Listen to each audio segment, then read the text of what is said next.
Good afternoon. My name is Pasha Baker. I am the director and CEO of the Goldsboro Westside Community Historical Association Incorporated, the Goldsboro Museums, and happy Black History Month. And we're bringing you another virtual program by one of our most dynamic partners here in the community is the executive director of Bros and Combos, Mr. Daniel Downer. Hello, everyone. So good to be here with you all and with you, Pasha, as well. Thank we you. always have fun when we're together. We always do, and I think this is our third or fourth collaboration for Black History Month. Yeah. So it's been some years we've been working with Bros and Combos. And can you tell us a little bit about what Bros and Combos is actually about? Yes. The mission of the organization. Yes, definitely. So Bros and Combo is a Black queer-led organization in Central Florida where we focus on building community among young Black, bisexual, queer, and same-gender loving men.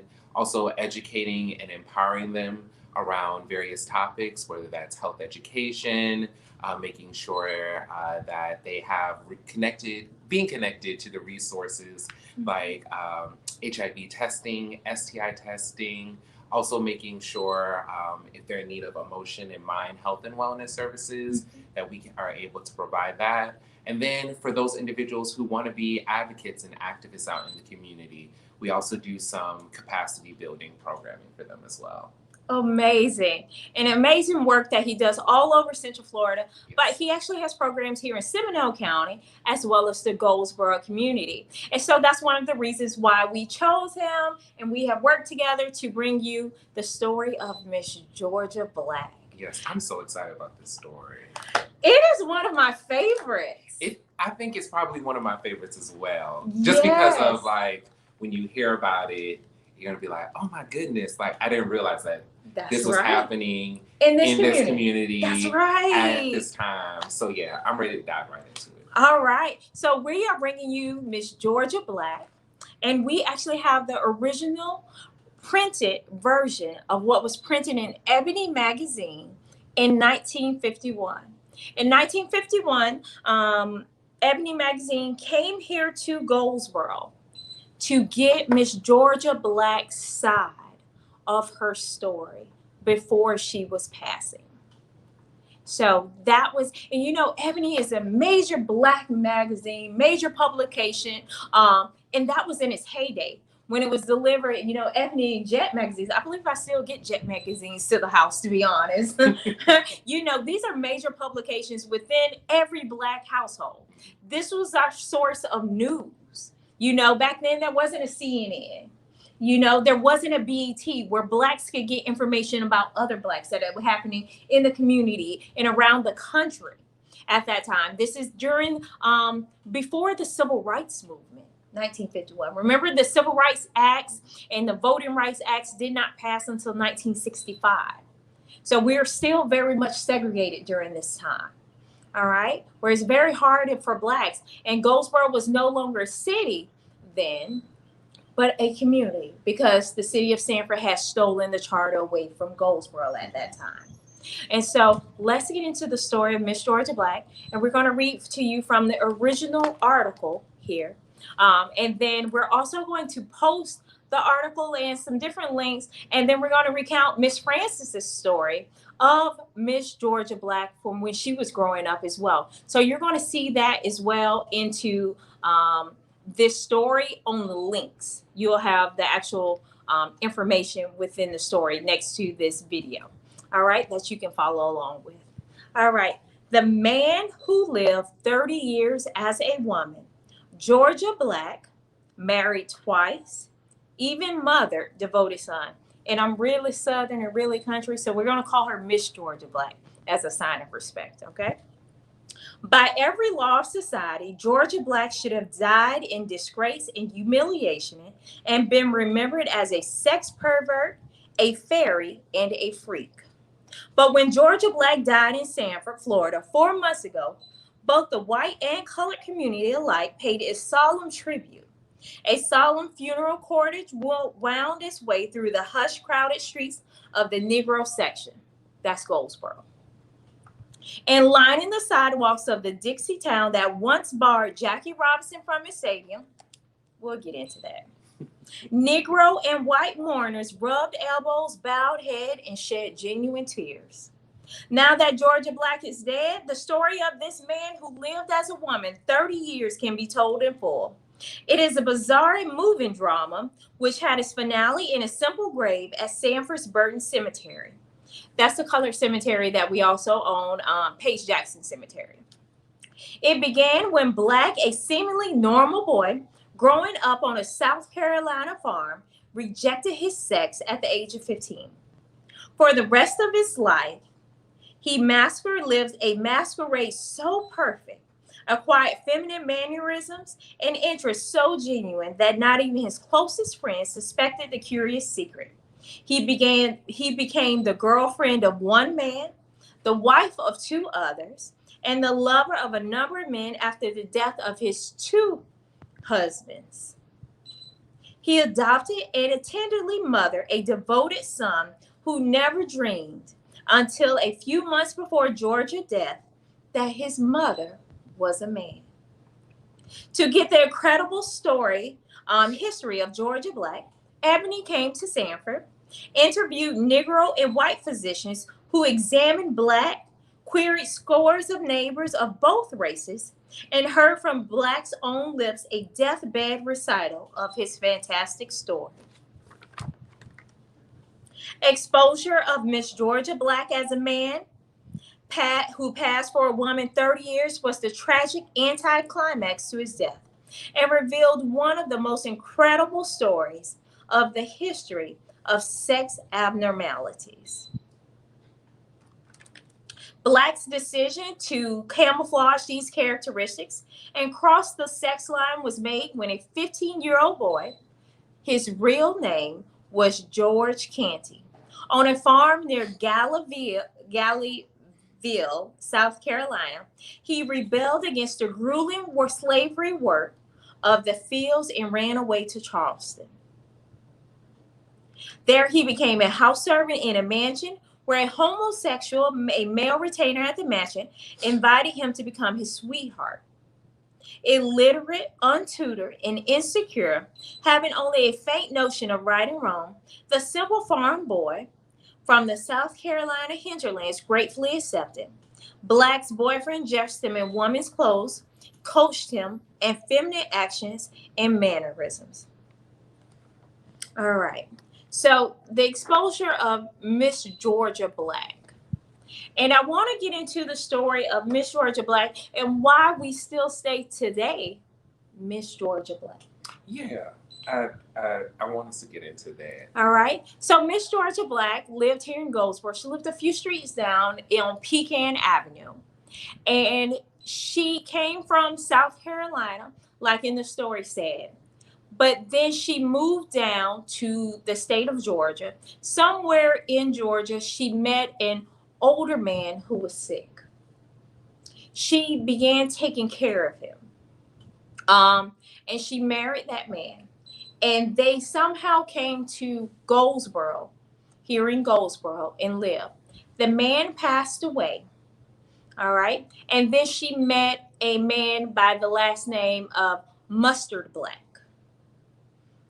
And Mustard Black had a son from a previous relationship. He was a young child, a couple of years old, maybe a toddler around that age. And that's where that devoted son came in. So she remarried. She's not originally from Goldsboro. She remarried. And the devoted son that they speak of is from a previous relationship when she married Mr. Mustard Black, where she got her name, Miss Georgia Black. So here in Goldsboro, her role was really a caretaker. So remember, we are still segregated at this time. This is the early 1900s. The early 1900s. Goldsboro is still a city, getting ready to be taken over by the charter of Sanford, still very segregated. There's not a lot of work for Blacks here in the South or here in the state of Florida, here in Sanford and Goldsboro. So women were caretakers, nurses, teachers, those type of jobs. The celery industry was slowly fading away. All right. So what she was and what she had always been was a caretaker or cleaning houses. And so she began to clean houses in the white neighborhoods of Sanford. Miss Georgia Black always had an air to her, where she rubbed elbows with the high society. And she was part of the high society women. She was fabulous in her own way. Yes, very Fabulous fabulous. in her own way. Very fabulous. And she was part of the Women's Society. She was part of the Women's Society here in Sanford. And it was the most affluent blacks. It was the educated blacks. She was part of that society as a woman, as a black woman. I think that is so mind-blowing when you think about it, especially when we talk about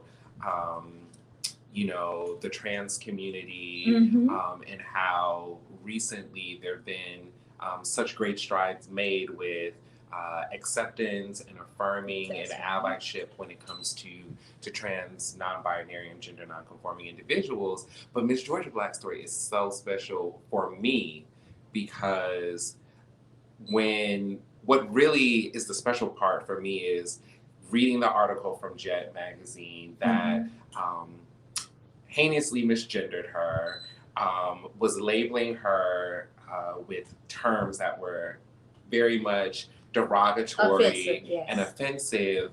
But if you read further in the article, they asked individuals in the Goldsboro community, what are your thoughts about this revelation around Miss Georgia Black?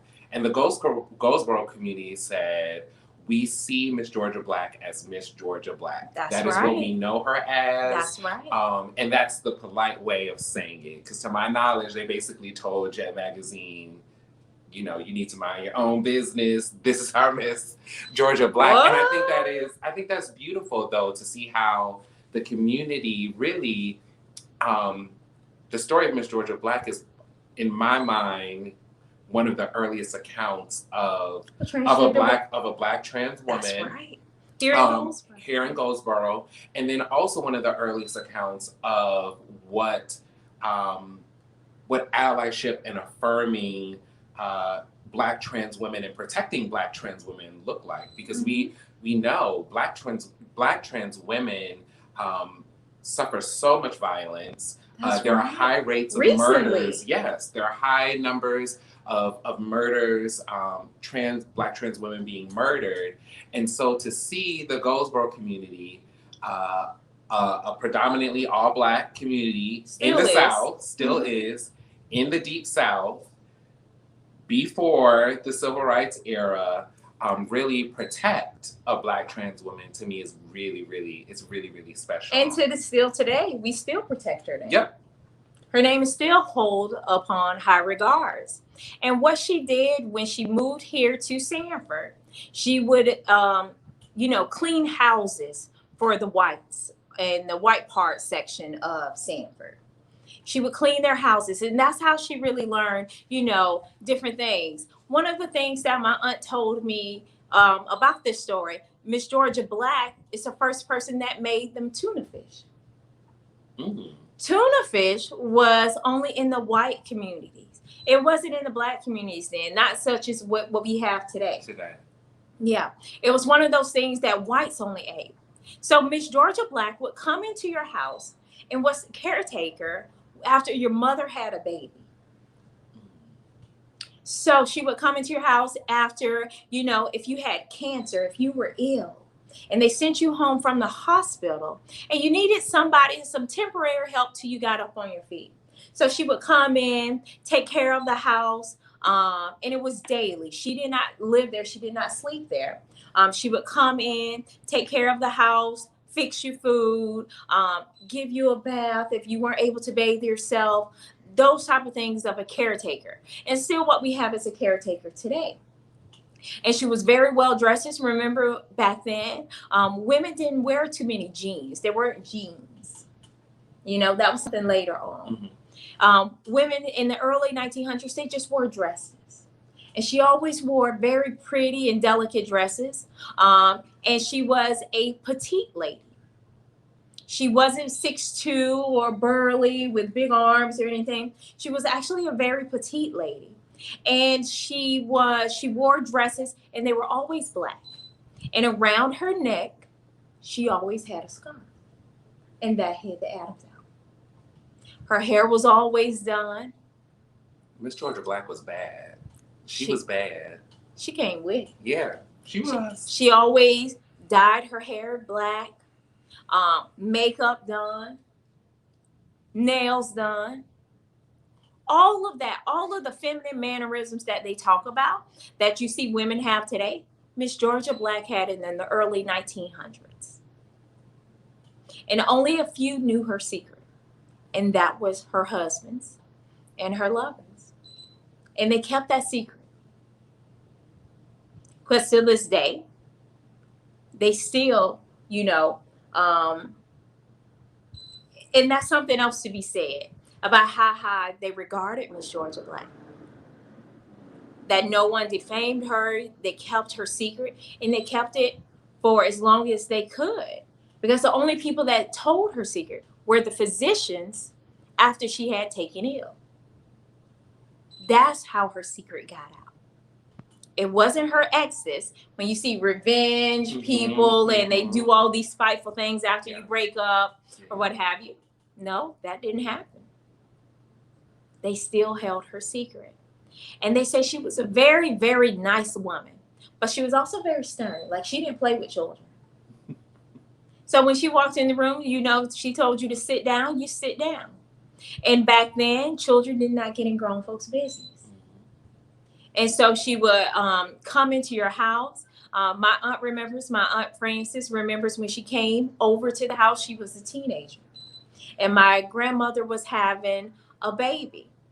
And so women back then, remember, you're not going to a hospital, you have a midwife. And after the midwife left, women could not really do much. You don't have the same type of drugs and epidurals and all of that kind of stuff that you have today. So you had your child and you weren't allowed to get up. So Miss Georgia Black would come in, clean up the house, give the children a bath, fix the dinners, and that type of thing. And then when my grandfather got home from work, she would then leave and come back the next day until my grandmother got well. And the same with people that have had maybe a surgery, have had cancer and are weak. She would come in and do that type of work in the community. And she would go to everyone's houses. Not just black, white as well. All right. So Miss Georgia Black, then, she was part of the Sanford Knights, the high society women that we were talking about. Because that's how she carried herself. She was a community leader, a church leader, a mother, a wife. And people to this day, when you ask about Miss Georgia Black, and I found that interesting in one of our researches, that after she had passed, when people talked about Miss Georgia Black. All right. So here we have, she was part of one of the largest church organizations, St. James. All right. And at St. James, after she had taken ill, this is what the pastor of one of the largest black churches here in Sanford said about her. Members of the St. James Methodist Church uttered approving amens each Sunday as Pastor Thomas Flowers asked their prayers for our worthy sister Black, who had been one of the most important leaders in the church. When Miss Hand, representatives of the well-to-do whites, Mr. and Mrs. Walter Hand, who operate Sanford's Greyhound Bus Agency, were in the class, representative of the well-to-do whites who stoutly defended Black. The Hand said Georgia had done domestic work in their home for more than 10 years. Georgia is a perfectly wonderful person.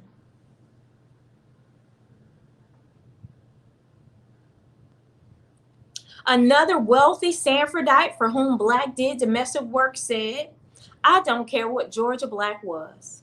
She nursed members of our family through birth, sickness, and death. She was one of the best citizens in our town. That is huge.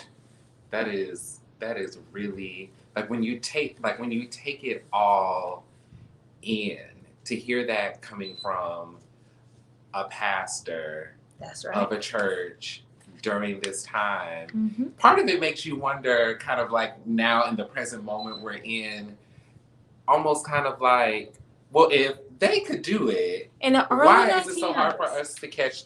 Like, why is it so hard for us to register? And I think that's the beauty of the story of Miss Georgia Black is, you know, the community saw her for who she was, and Just her a and nice her lady. right, and her dead name, her dead life, all That's of right. that to them was dead, and they viewed her in the way that she wanted to be viewed. Mhm. They treated her in the way she wanted to be treated, and like you said, it's so powerful because a lot of times when these revelations are made, because she was outed. Let's just call it what it is. She was outed towards the ending of her death. Towards Yeah, the that's end why of her Ebony death. came to Right. Sanford and Goldsboro to interview her. She was outed, and usually in those situations when individuals are outed, there's a certain type of response. But That's to right. see even after Miss Georgia Black was being outed, the community said, "We love her.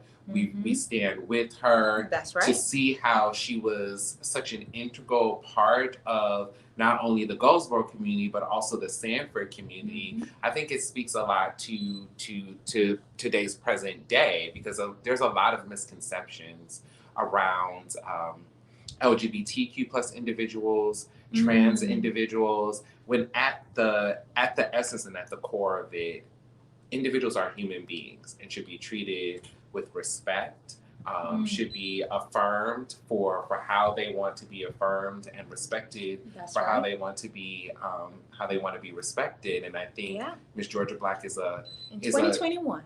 She's a clear indication of how, for history, she's not the first, but history has shown how so many Black LGBTQ plus individuals have always been there to support the larger community. Whether Not that's even the that, Black, she was a community leader. Yeah. She was the church leader.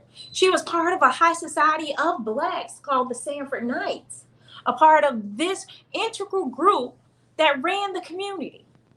That when something arises, when the KKK came to Goldsboro, when Jackie Robinson was kicked out of Goldsboro, when those Blacks banded together, when they took the twin boys into the deep freezers of the white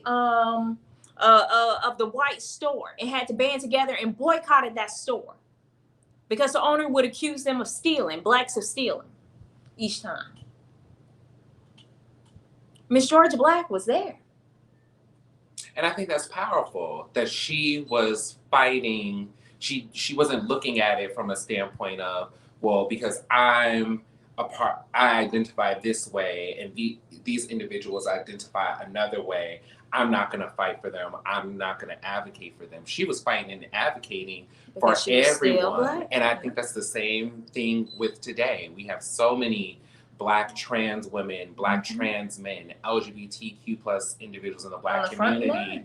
We are on the front lines. Black Lives Matter, prime example. The Black Lives Matter movement was founded by queer individuals. 2 out of the 3 women that founded Black Lives Matter I identify as queer. When we think of the March on Washington and Bayard Rustin, who was Bayard Rustin, a Black gay man who not only organized the March on Washington, but really worked behind the scenes with Dr. King to really help influence some of the things that we all now are able to enjoy and have. And so I think Miss Georgia Black is a constant reminder to me as a Black queer man how my community has always been there for the larger Black community, On the always front fighting lines. for the liberation of That's the Black right. community, because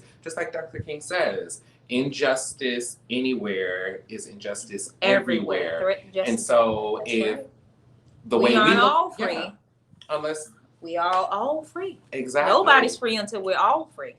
Exactly. And so I think, yeah, Georgia Black's story is it's so beautiful and so special to me. And I want to touch on that again, because one of the things that Miss Georgia Black really astounded me, here in 2021, we have a lot of transgenders. We have RuPaul. We have Caitlyn Jenner. But these are men that have access to steroids, hormones, different wigs and hair dyes, the type of face makeup that they could have, and hide everything. In the early 1900s, being a poor Black man, you didn't have access to it. Yeah, being able, and even now today, individuals being able to transition is a privilege that many individuals do not have, because it's very costly. It's very costly Yes. to get the cosmetic work done, to really be able to present how you feel. And so I can only imagine, I can't imagine because I don't identify as a trans individual. So I can only imagine how it must have been for Miss Georgia Black during her transition. And even outside of, At 15 years old.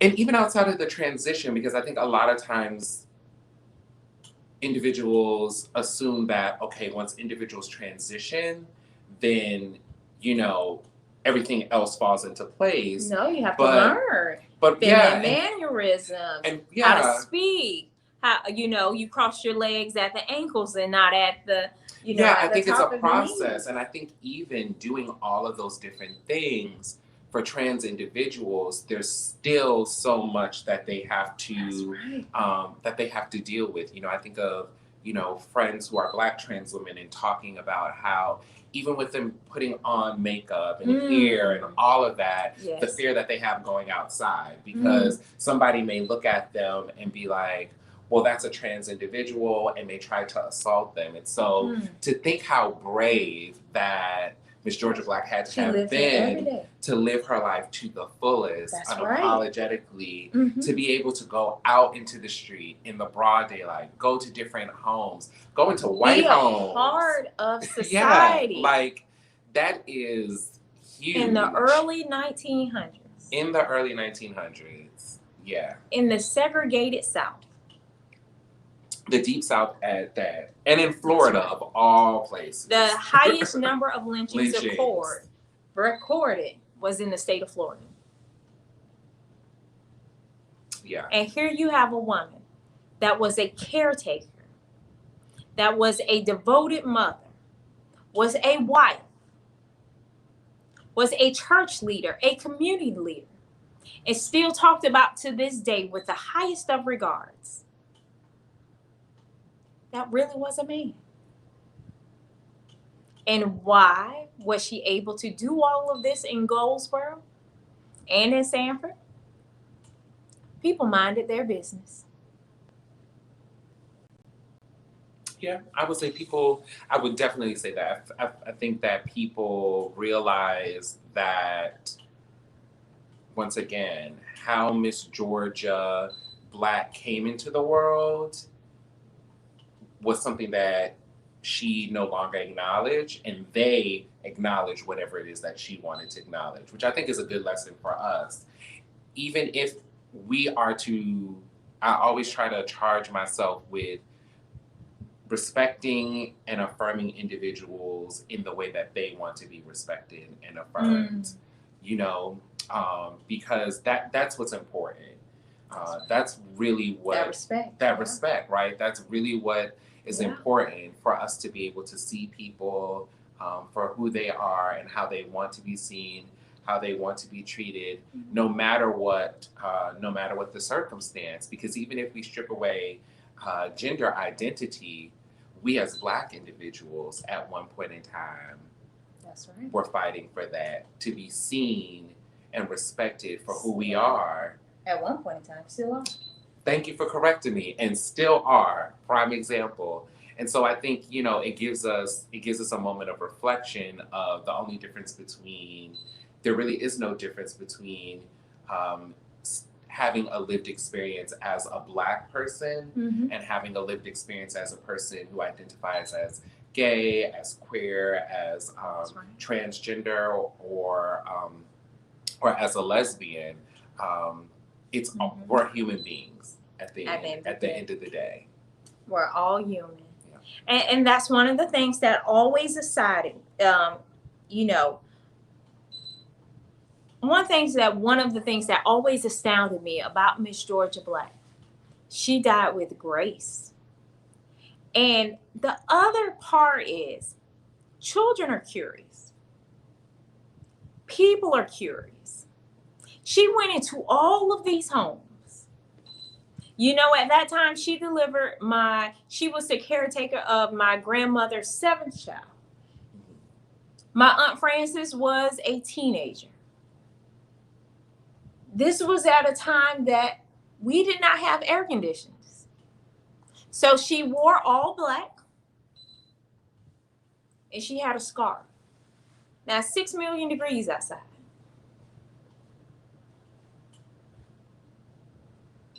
And even if people hinted or even knew, they still didn't say anything. The only way she was outed was towards when she was on her deathbed. And it was the physicians that came to take care of her. And she had all male organs. And she said, I don't identify as a male. I never did.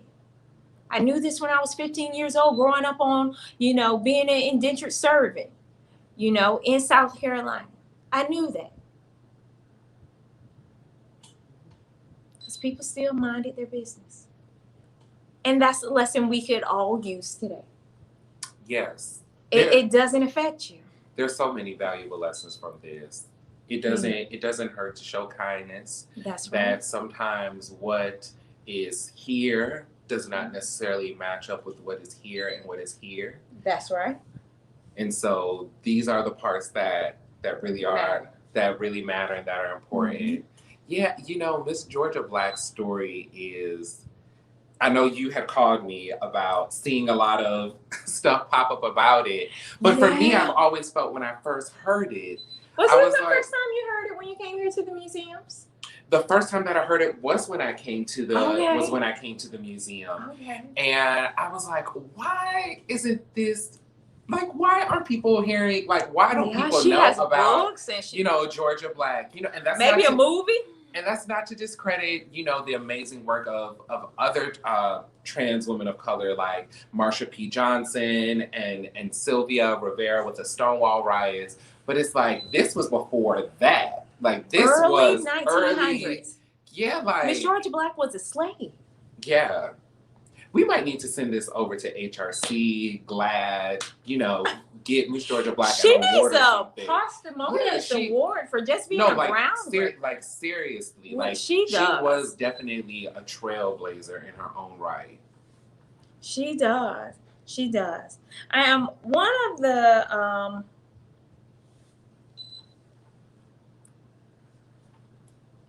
So one of the things that she said as well, when she was interviewed by Ebony, she said, the doctor says he didn't see how I could have married, but I paid no attention to that doctor.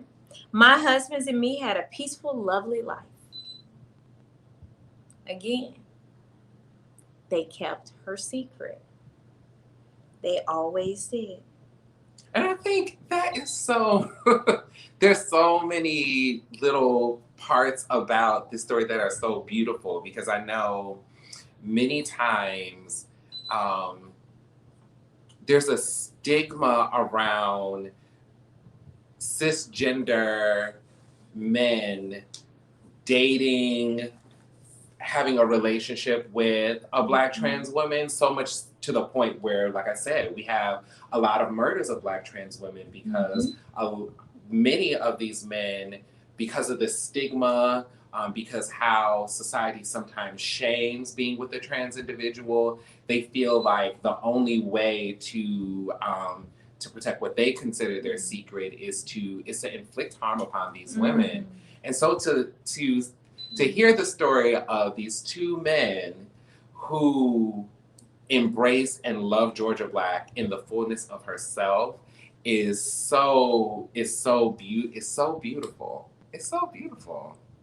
This story is really an emotional story. Like if you really read it and hear it and listen to it, you can't help but feel a certain emotion of like, wow, how they lived in Goldsboro.